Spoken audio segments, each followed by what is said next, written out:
हरे कृष्ण, राधे राधे। कार्तिक के शुक्ल पक्ष की चतुर्दशी बैकुंठ चतुर्दशी के नाम से जानी जाती है। इस दिन भगवान शिव और भगवान श्री हरि विष्णु का एक साथ पूजन किया जाता है।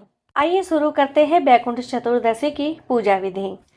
पहले हमें पवित्र नदी जैसे गंगा जल या यमुना का जल लेकर पानी के छींटे देकर भूमि को शुद्ध करना है।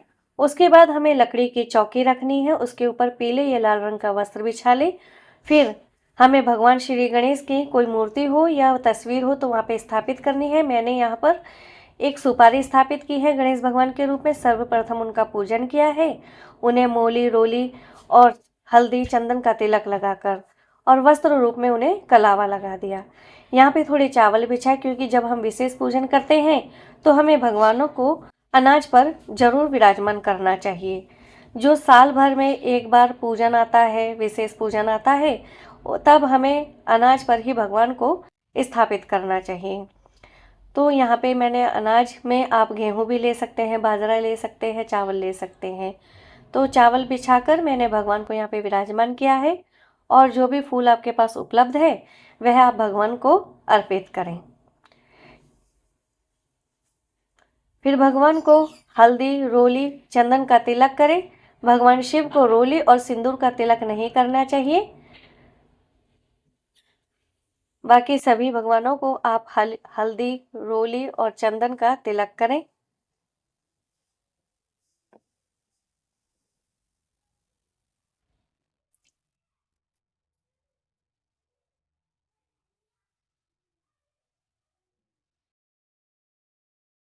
उसके बाद आप भगवान को वस्त्र रूप में कलावा अर्पित करें।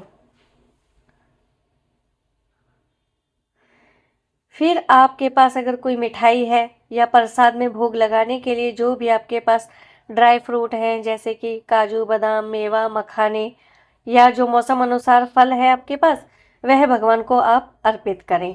आप चाहे तो आटे का सीरा हलवा बनाकर भी भगवान को भोग में लगा सकते हैं। भगवान विष्णु के भोग में आप तुलसी दल जरूर रखें। एक बात का जरूर ध्यान रखें कि बैकुंठ चतुर्दशी के दिन भगवान शिव को बेलपत्र हमें चढ़ाने के लिए जरूर चाहिए और भगवान हरि विष्णु को तुलसी जरूर चाहिए, क्योंकि रात को जब 12 बजे के बाद भगवान शिव और भगवान हरि का पूजन होगा तब भगवान शिव को तुलसी दल चढ़ाया जाएगा। वैसे तुलसी दल भगवान शिव को नहीं चढ़ाते, बस ये साल में एक ही दिन ऐसा आता है जब भगवान शिव को तुलसी दल चढ़ाया जाता है और भगवान विष्णु को बेलपत्र चढ़ाया जाता है। तो इस दिन यह दो चीजें जरूरी है जो आपको पूजा में रखनी है। फिर पूजा में दाईं तरफ आप पानी से भरा एक लोटा रखें। आप चाहे तो कलश भी स्थापित कर सकते हैं और चाहे तो आप लोटा भर के रखें पानी का, उसमें थोड़ा गंगा जल डाल दें और उसके ऊपर चावल रख के कटोरी में उसके ऊपर दीप जलाएं। जैसे कि हम साल में या जो विशेष पूजन आता है उसमें हम दीप और भगवान को चावलों पे या अनाज पर ही स्थापित करते हैं विशेष पूजन के लिए, विशेष मनोकामना के लिए। तो विशेष मनोकामना और विशेष पूजन जैसे दीपावली, नवरात्रि, अब जैसे साल भर में एक ही बार बैकुंठ चतुर्दशी आती है तो ये विशेष पूजन कहलाता है।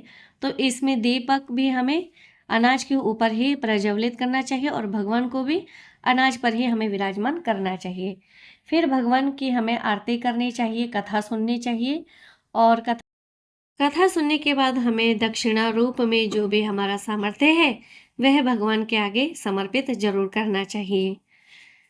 जो भी पूजा में विधि में या सामग्रियों में कमी रह जाती है उसकी पूर्णता के लिए भाव रूप से हम यह दक्षिणा रखते हैं। यह पूजन रात को 12 बजे से लेकर सुबह 4 बजे के बीच में किया जाता है। बैकुंठ चतुर्दशी के दिन 14 दीपदानों का भी विशेष महत्व होता है। इस दिन भगवान के पूजन में 14 दीपदान लगाए जाते हैं। यह दीपक आप गाय के दूध से बने देसी घी या तिल के तेल के ही बना के लगाएं और इन दीपकों को आप 14 की संख्या में ही लगाएं और इन दीपकों से भगवान शिव और भगवान विष्णु की एक विशेष आरती करें। पहले आप भगवान श्री गणेश की करें, फिर भगवान शिव, उसके बाद भगवान विष्णु की आरती करने के बाद इन दीपों को मैंने एक वीडियो पहले से ही डाल रखी है चैनल में, वो मिल जाएगी। इन दीपों का दान कहाँ कहाँ किया जाएगा वह वीडियो देख के आप जरूर जानें।